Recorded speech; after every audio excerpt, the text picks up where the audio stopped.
dari semester 4 akan memenuhi mata kuliah pendidikan anti korupsi dengan Ibu dosen pengampu, Ibu Fitrianingsih SPMSI. Dan di sini kami akan menayangkan video kampanye mengenai 9 nilai anti korupsi berikut ini.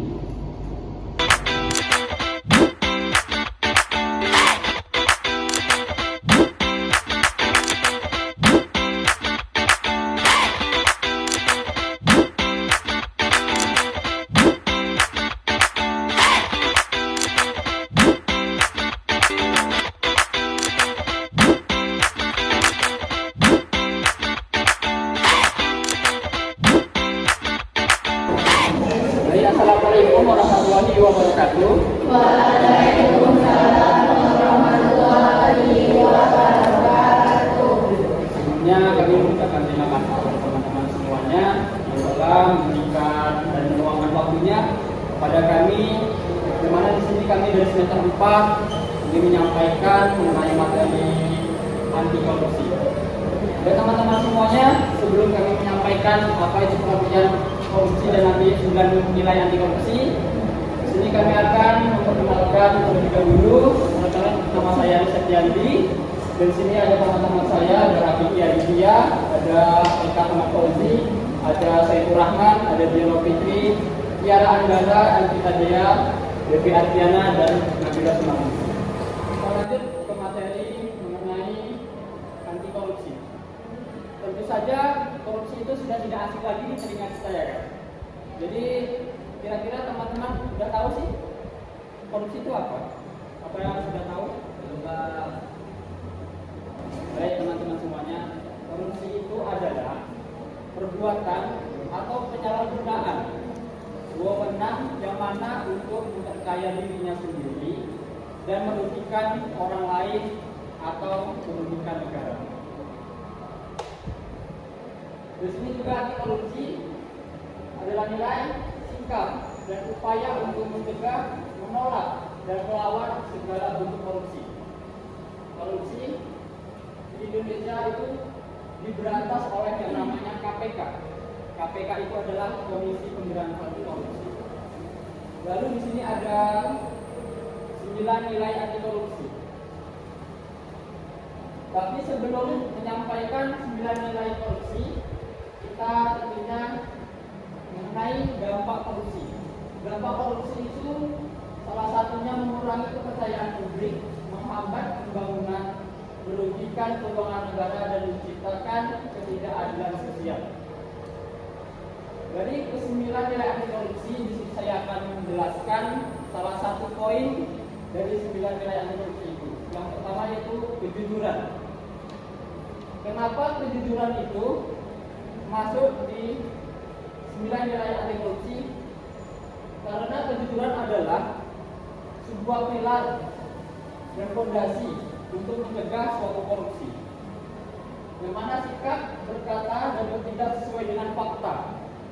Jadi kejujuran ini adalah sikap yang paling sulit kita terapkan di kehidupan kita sehari-hari, karena kejujuran itu adalah kunci dari suatu masalah untuk suatu memberantas korupsi di Indonesia ini. Karena orang yang jujur itu tidak akan mengambil sesuatu yang bukan haknya. Karena yang kita sudah tahu, banyak sekali oknum-oknum di Indonesia itu karena ketidakjujuran kita tadi itu menyalahgunakan yang bukan haknya, mengambil hak orang lain. Kita kategorikan aja tugas yang paling berat itu adalah bendahara, karena bendahara itu memegang banyak uang orang lain, ya. Nah, jadi tugas bendahara itulah yang sangat berat tanggung jawabnya. Karena kalau tidak mempunyai sikap kejujuran, bendahara itu bisa saja mengambil uang yang dia pegang tadi. Jadi kepada teman-teman semua, marilah kita tingkatkan lagi, kita terapkan nilai kejujuran kita kepada masyarakat, terutama kepada diri kita sendiri, dan kita terapkan di rumah maupun di luar rumah. Karena kejujuran ini maksudnya teman-teman kita terapkan, karena ketika kita tidak jujur, maka orang-orang pun tidak akan mempercayai kita lagi. Selanjutnya itu ada nilai kepedulian. Nah, nilai kepedulian ini nanti akan diterapkan oleh dia. Baiklah, yang selanjutnya adalah nilai kepedulian. Nilai kepedulian itu adalah sikap yang memiliki rasa peduli terhadap orang lain dan lingkungan. Mungkin dari teman-teman ada pendapat lain selain yang dislike tentang kepedulian. Gak apa-apa, kita sharing-sharing aja. Jangan kamu buat lo segan, bukan. Kalau ada pendapat lain, boleh keluarkan aja. Jadi, kepedulian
dan bertanggung jawab.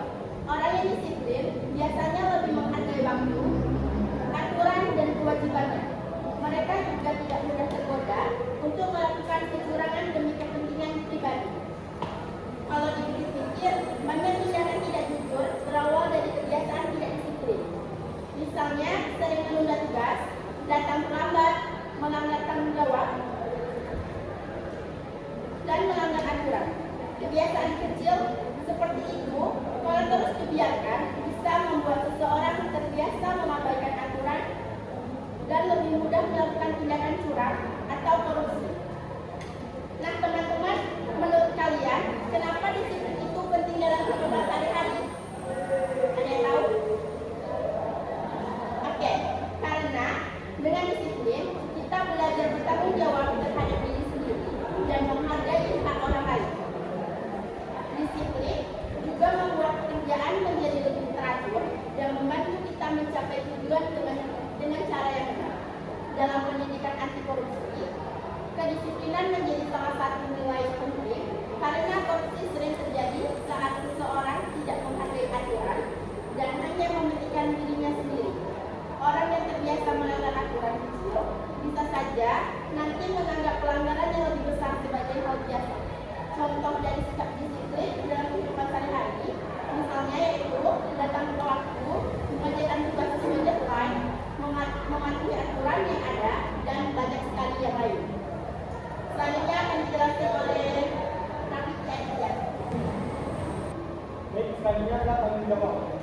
Tanggung jawab adalah sikap atau kewajiban seseorang untuk melaksanakan tugas dengan baik serta berani menanggung akibat dari perbuatannya, baik itu hasil yang baik maupun buruk. Contoh dari tanggung jawab itu akan beberapa. Yang pertama, amanah dalam komunikasi. Contohnya seperti kita menjadi negara, kita harus menghormatkan uang tersebut dengan transparan dan tidak dipakai untuk kepentingan pribadi.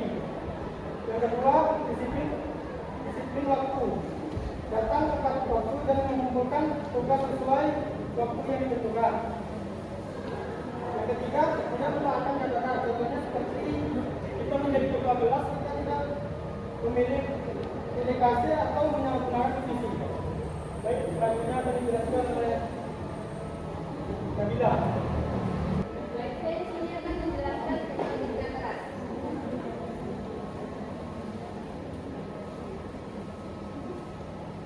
Kerja keras dalam anti korupsi adalah usaha yang sungguh-sungguh untuk mencapai suatu tujuan dengan cara yang jujur tanpa kecurangan. Artinya, tidak mengendalikan usaha sendiri tanpa suap atau manipulasi. Contohnya, lawan dari korupsi adalah usaha yang jujur dan maksimal. Contohnya, kita seorang mahasiswa yang belajar sungguh-sungguh agar tidak mencontek saat adanya ujian. Selanjutnya akan dijelaskan oleh Ibu. Baiklah, saya akan menjelaskan tentang kesederhanaan. Kesederhanaan adalah sikap atau cara hidup yang tidak berlebihan, cukup apa adanya, dan tidak dibuat-buat. Ini bukan berarti kekurangan atau kurang, tapi lebih kemampuan memilih yang benar penting dan tidak terjebak dalam keinginan yang berlebih. Kesederhanaan sering dikaitkan dengan kesenangan batin karena ketika seseorang tidak dikuasai oleh keinginan yang berlebih, merasa lebih ringan dan tenang. Selanjutnya akan dijelaskan. Selanjutnya adalah nilai keberanian, yaitu berani mengatakan benar itu benar dan salah itu salah. Maksudnya, sikap keberanian adalah berani membela perkataan yang benar dan menolak perbuatan yang salah. Orang yang memiliki sifat berani, dia akan berkata jujur, walaupun terkadang menghadapi risiko dan tekanan dari orang lain. Keberanian ini juga berarti berani mengambil keputusan yang tepat dan berani bertanggung jawab atas tindakan yang dibuat. Sikap keberanian ini sangat penting dalam kehidupan sehari-hari karena dapat membuat lingkungan jujur, aman, dan tentram. Keberanian ini juga orang yang memiliki keberanian sangat dihormati oleh orang lain karena dan tidak mudah terpengaruh oleh orang lain. Contoh sikap keberanian. Yang pertama, berani berkata jujur kepada orang tua atau dosen. Yang kedua, berani mengaku salah jika kita melakukan tindakan yang salah. Yang ketiga, tidak mencontek saat ujian. Yang keempat, menolak dan melakukan tindakan korupsi. Materi selanjutnya akan dijelaskan oleh Dr. Dari sini saya ingin melakukan poin yang terakhir mengenai tindak korupsi tentang keadilan. Keadilan itu bersikap adil kepada semua orang tanpa pihak. Korupsi menciptakan ketidakadilan sehingga nilai ini sangat penting untuk mencegahnya. Jadi kawan-kawan, keadilan ini merupakan suatu sikap yang memperlakukan seseorang secara adil, teratur dan juga teliti dan juga tanpa melihat status ataupun kepentingan pribadi. Contohnya seperti organisasi, di dalam organisasi ataupun di dalam sekolah, seperti pembagian tugas, pembagian bantuan dan juga kesempatan. Ini sangat penting untuk mencegah terjadinya korupsi, karena korupsi seringkali terjadi karena pengambilan kekuasaan demi kepentingan pribadi ataupun kelompok tertentu. Baik, selebihnya akan saya kembalikan kepada teman-teman.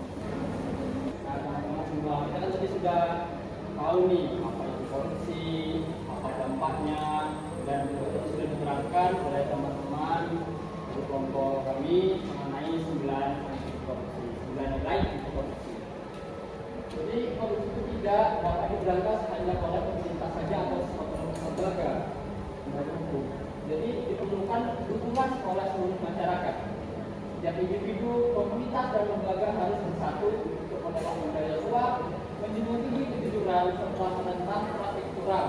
Bersama-sama kita ciptakan kekuatan besar dan membangun bangsa yang bersih, adil, dan sejahtera. Jadi pada teman-teman semua, karena kita tadi sudah dijelaskan mengenai 9 nilai anti korupsi. Jadi di sini dari kami akan melontarkan sebuah pertanyaan, ada 2 pertanyaan. Nanti kepada teman-teman yang bisa menjawab, sekiranya bisa menjawab, tolong angkat tangan, sebut namanya, dan sebutkan apa yang ingin dijawab. Jadi nanti yang menjawab tolong maju ke depan ya. Jadi teman-teman, ini pertanyaan pertama, siapa yang bisa menyebutkan 9 nilai anti korupsi yang telah disebutkan oleh teman-teman? Baiklah, perkenalkan saya Ade Putri. Di sini saya akan menyebutkan 9 anti korupsi. Nah, yang pertama itu ada kejujuran, yang kedua ada kepedulian, yang ketiga kemandirian, yang keempat kedisiplinan, yang kelima tanggung jawab, yang keenam kerja keras, yang ketujuh kesederhanaan, yang kedelapan keberanian, dan yang ke-9 keadilan. Tadi Perkenalkan, nama saya Najwa dari Kampung. Saya akan memberikan salah satu contoh dari salah satu nilai yang sudah kakak telah jelaskan tadi, yaitu nilai kejujuran.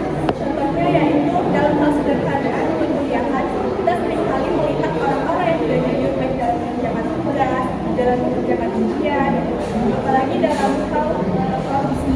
Tentunya banyak sekali kita lihat yang contohnya bendahara yang seharusnya pengeluaran itu cuma 20.000, tapi